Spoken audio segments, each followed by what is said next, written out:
जैसा हम सब जानते हैं कि एस्पेक्ट क्या होता है, कि एस्पेक्ट होता है जब हमारा सामने वाला वेसल हमको कैसे देख रहा है, टारगेट वेसल वेसल हमको कैसे देख रहा है। तो बेसिकली रात को एट नाइट हम लोगों को उसकी दोनों साइड लाइट दिखेंगी, तो एस्पेक्ट ज़ीरो हो जाएगा। नाउ इसकी 4 सिचुएशंस हो सकती हैं। पहली सिचुएशंस होगी ये, जब अदर वेसल हमारा टारगेट वेसल हमारा स्टारबोर्ड साइड में होगा हमारे, हम उसकी एट नाइट हम उसकी दोनों साइड लाइट देख पाएंगे। तो अब आता है हमारा रिस्क ऑफ कोलिजन एग्जिस्ट करेगा कि नहीं करेगा। तो रिस्क ऑफ कोलिजन के लिए हमारी दो चीज़ें होती हैं कि एक्सपेक्ट अपना बेयरिंग या एस्पेक्ट चेंज हो या उसकी रेंज चेंज हो।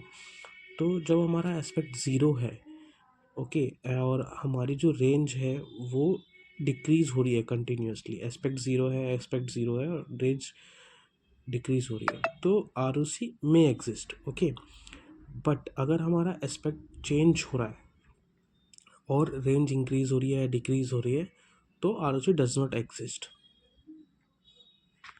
अब हमारा दूसरा केस है जब हमारे सामने वो वेसल होएगा।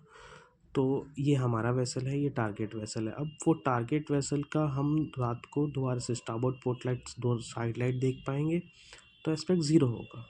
अब जैसे हम जानते हैं अगर एस्पेक्ट चेंज हो रहा है तो R O C does not exist.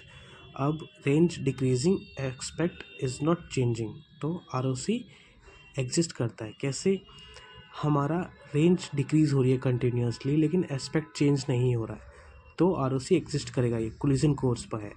लेकिन इसी तरीके से अगर हमारी रेंज जो है वो बढ़ रही है लेकिन जो आस्पेक्ट है वो चेंज नहीं हो रहा है, मतलब आस्पेक्ट कांस्टेंट है, मतलब अगर ये फॉर एग्जांपल रेंज बढ़ रही है हमारी, तो या तो ये पीछे जाएगा या ये वाला वेसल पीछे जाएगा, लेकिन एस्पेक्ट सेम रहेगा, तो आर ओ सी एग्जिस्ट नहीं करता है।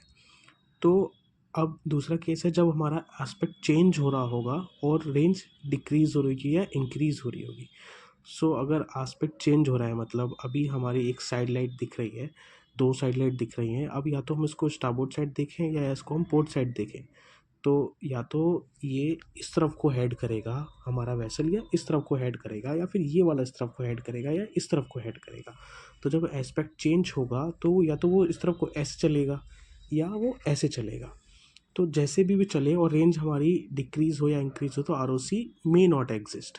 बट अगेन हमें डिटरमाइन करना रहेगा उसको बार बार बेयरिंग लेने से। अब एक हमारा ये थर्ड केस रहेगा। थर्ड केस में क्या रहेगा, ये हमारा ओन वेसल है, ये टारगेट वेसल है।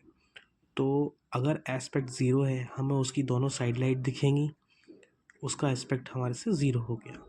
तो अब इस केस में अगर एस्पेक्ट कांस्टेंट है और रेंज बढ़ रही है, मतलब या तो हम तेज़ चल रहे हैं या वो स्लो चल रहा है या वो पीछे जा रहा है, एस्पेक्ट चेंज नहीं हो रहा, तो आर ओ सी एग्जिस्ट नहीं करता।